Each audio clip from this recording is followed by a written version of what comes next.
últimos minutos y en este marco de festividad es que en regiones como Puno, Cusco y otros pueblos también de la Sierra Sur del sur peruano se celebra el Año Nuevo Andino con rituales ancestrales que marcan un nuevo ciclo de vida y renovación en las culturas andinas. Queremos conocer mucho más sobre esta práctica ancestral y hemos invitado a José Carlos Vilcapoma, antropólogo, ex viceministro de Interculturalidad, para que nos ofrezca mayores alcances. ¿Cómo está, José Carlos? Muy buenos días, bienvenido a RPP. Buenos días, Carlos. Un saludo especial no solo al Cusco, sino al mundo andino a través tuyo. ¿Cuál es el origen histórico del Año Nuevo Andino, José Carlos, y qué significados culturales tiene esto para las comunidades andinas? Claro, primero habría que remontarnos a lo que era la gran cultura inca. Nuestros incas eran grandes conocedores en astronomía y por tanto tenían un calendario. Cuando llegan los españoles en el siglo XVI, a partir de algunos cronistas como Gutiérrez Santa Clara o el mismo Cristóbal de Molina, el cusqueño, o el mismo Betanzos, que va a casarse con una de las hermanas de Atahualpa y tiene la versión oficial de lo que era lo inca, se sabe que en el mes de junio y en el mes de diciembre se celebraba una gran fiesta al sol. En el mes de junio, el Inti Raymi, y en el mes de diciembre, el Hatun Capac Raymi, que eran las fiestas al sol con el cual se homogenizaba, se asociaba el calendario agrícola. Por eso es que al estar España con la fuerza de la cruz, la espada, encapsula nuestras sabidurías y más adelante se sabe que el año, llámese pre-inca, el año andino, el año agrícola de los Andes comenzaba en el mes de junio. Ahora, ¿por qué se celebra específicamente el 21 de junio? Lo habías contextualizado un poco, pero ¿por qué esta fecha? Claro, porque decíamos esto, Carlos, y tú lo sabes, conversando también con nuestro corresponsal de Cusco, se celebra el solsticio. Todo pueblo, y en este caso la gran cultura inca, sabía de dos movimientos centrales de la Tierra respecto al Sol: los equinoccios, que se dan en marzo y se dan en septiembre, y los solsticios en junio y diciembre. El 21 de junio, en el solsticio, la noche dura más que el día y además inicia lo que se llama las estaciones. Eso es visible para los pueblos agrícolas. Por tanto, los ritos que se hacían antes era de imploración al inicio del año, al inicio de la aparición del sol. Por eso es que todavía en nuestras comunidades, en la actualidad, se sale muy de madrugada, se hace una fogata.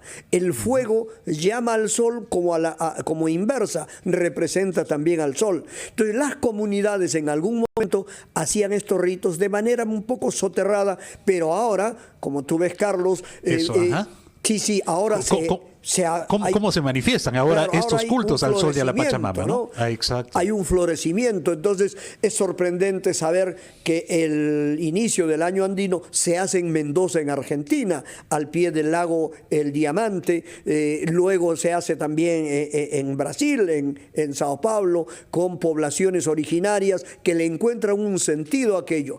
Pero en la área nuestra, pensando en Puno, en el cerro el Huayna Roque, o pensando en el Huaytapallana, en el Mantaro o en Huancavelica, los cerros van a ser centro de adoratorio en la creencia tradicional y fundante de los dioses del cerro, que van a ayudar a propiciar este año que comienza con el solsticio de junio, que para el mundo andino en este hemisferio es pues el invierno, ¿no? Ahora, ¿siguen teniendo estos rituales un profundo sentimiento religioso como en nuestros antepasados, José Carlos? ¿Cuál es el impacto que tiene estas celebraciones en las comunidades? Te voy a pedir, por favor, tu respuesta. Nos vamos a ir a una pausa, vamos a escuchar a nuestros anunciantes y luego regresamos para seguir conversando sobre el Año Nuevo de Trujillo. Y estamos conversando con José Carlos Vilcapoma, antropólogo, ex viceministro de Interculturalidad, y estamos hablando sobre el Año Nuevo Andino. José Carlos, le preguntaba antes de ir a la pausa si estos cultos y rituales siguen teniendo un sentimiento intenso en los integrantes de las comunidades andinas o se han producido evoluciones y cambios que pueden responder tal vez a situaciones comprensibles. Claro, Carlos, tiene razón. En efecto, descansa sobre un aspecto mágico religioso. Hay comunidades que todavía en efecto conciben que hay deidades en los cerros a los cuales hay que que darles un culto, hay que darles un pago, una retribución para buscar la fertilidad, no solo de la tierra, sino también de los ganados o de los animales que acompañan. Sin embargo, hay otros elementos que se han añadido también, ya sea por buscar la identidad, el orgullo, pertenencia, o también por captar mayor flujo turístico a partir de esto.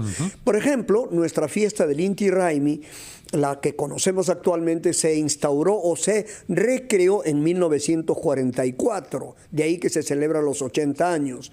Pero sin embargo, han habido fiestas todavía del Inti Raymi en la época incaica, obviamente en el Jaucaipata, y se hacía, por ejemplo, el Sanku, se remojaba con sangre de camélido tierno, y los señores de los cuatro suyos se comían en un acto ritual para buscar solidaridad. Ese tipo de religiosidad en las comunidades andinas todavía se mantiene a partir del rito al cerro, a las deidades, pero también hay elementos añadidos. Por ejemplo, en Puno hemos visto con grata sorpresa que cerca de 20 cuadras los comuneros que vienen de varios lados y la población hacen lo que le llaman la fiambrada, una comunión de comidas en la que todos dan, pero también por flujo turístico, o sea, la gente va, entonces descansa sobre una base histórica. O en el Huaytapallana, al pie de la montaña, al este de Huancayo, al borde de la laguna La Suntay, hacen una comida ritual entre todos, se ponen en ronda y danzan. En otros lugares, como por ejemplo aquí en Pachacamac, se hace una marcha al santuario, y probablemente eso mismo ocurre en varios santuarios prehispánicos. Lo que quiere decir entonces que sí hay elementos modernos que se introducen sobre la base tradicional o de tiempos prehispánicos todavía, ¿no? José Carlos, y más allá del hermoso Inti Raymi y también de otras grandes fiestas que, bueno, gracias a los medios de comunicación podemos conocerlas, podemos observarlas y podemos también compartirlas, pero en pequeñas comunidades, ¿no? En el sur del país, en las regiones de Cusco y Puno, también hay rituales y ceremonias que son representativos para cada comunidad y que en tu experiencia has podido recoger. Claro, por ejemplo, en la parte occidental del Mantaro, en la zona del Cunas, la gente marcha al pie de un cerro, lleva un pago que consiste en una mesa ritual, en una manta, se pone quinoa, se pone cebo de llama, se pone vino, se pone mucha fruta, porque se cree que estos elementos son una forma de buscar reciprocidad con las deidades. Eso lo hacen ya sea la misma comunidad a través del sacerdote andino, ya sea un paco, un yachachi o un hayayi, como se le llama en la zona aymara, ¿no? Entonces, ese tipo de cosas, de elementos rituales que para la antropología se conoce como parafernalia, sirven de comunión a las deidades buscando fertilidad.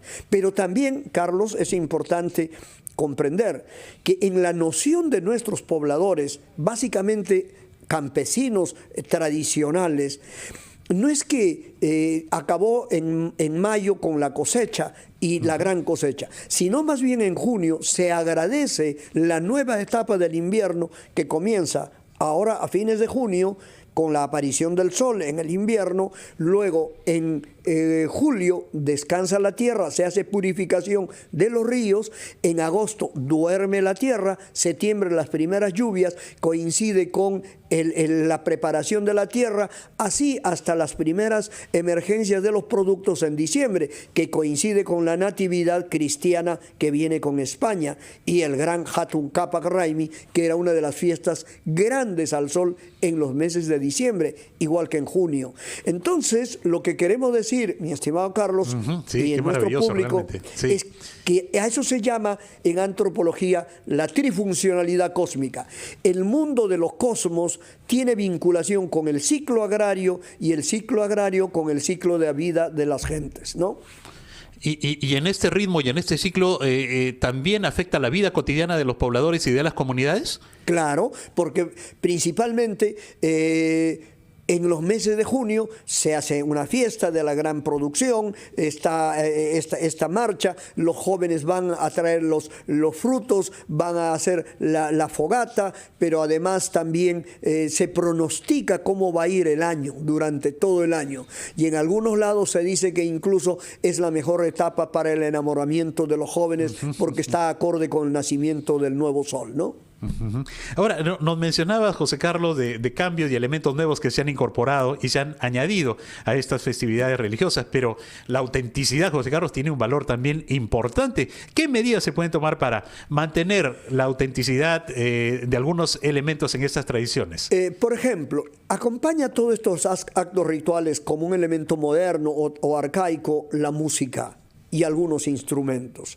Por ejemplo, es grato saber que el Ministerio de Cultura ha declarado, si mal no tengo información, hace 2 días, el Guayajepa o el Pututo ha sido declarado Patrimonio de la Nación.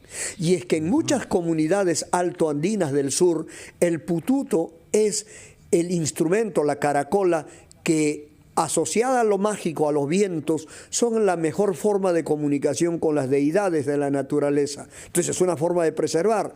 De seguro, poco a poco pasará el tiempo en el que este tipo de actos rituales en el que participa la coca, hay que hacer el quinto, la adivinanza, hay que pagar con las mejores hojas de coca al cerro, al guamani o al taitaorjo, que son deidades locales sureñas de Sierra Central para abajo. Entonces, esos de seguro merecerán la atención no solo del Ministerio de Cultura como Patrimonio de la Nación, sino que ojalá la UNESCO en algún momento considere en la lista de los patrimonios inmateriales de la humanidad para preservarlas, porque de verdad que allí en este acto ritual de este solsticio hay música, hay danza, hay imploración a los dioses, hay la recreación de los sacerdotes locales, hay comunión a partir de la comida, y estos elementos revitalizan el espíritu de nuestra gente por querer lo suyo, es decir, lo andino, lo arcaico, lo tradicional, no en contra diremos, sino como contraponer también otros valores que se introducen o pueden distorsionar la estructura mágico-religiosa de algunas comunidades nuestras, ¿no? Y lo has descrito muy bien, José Carlos, y realmente ha sido una invitación y una provocación a todos quienes hemos estado atentamente escuchando para conocer, ¿no? Y para participar todas estas maravillas que tiene en nuestro país y que los peruanos... sí. Y de seguro, Carlos, tú que eres agudo y estás cerca al Alto Moche, allí en Trujillo, etcétera, de seguro, con el tiempo, el ministerio pensará en hacer una ruta de los ritos del Año Nuevo Andino, para que se visibilice, pero a la vez también para que se proteja, ¿no? José Carlos, muchísimas gracias. Gracias por este diálogo, gracias también por toda la información valiosa que nos has proporcionado y que realmente nos hace sentirnos muy orgullosos de nuestros antepasados. José Carlos Vilcapoma, antropólogo, ex viceministro de Interculturalidad, estuvo con nosotros. Muchas gracias, José Carlos. Muy buenos días. Y a ustedes también. Gracias. Gracias, Carlos. 9 de la mañana con 27 minutos. La información no se detiene.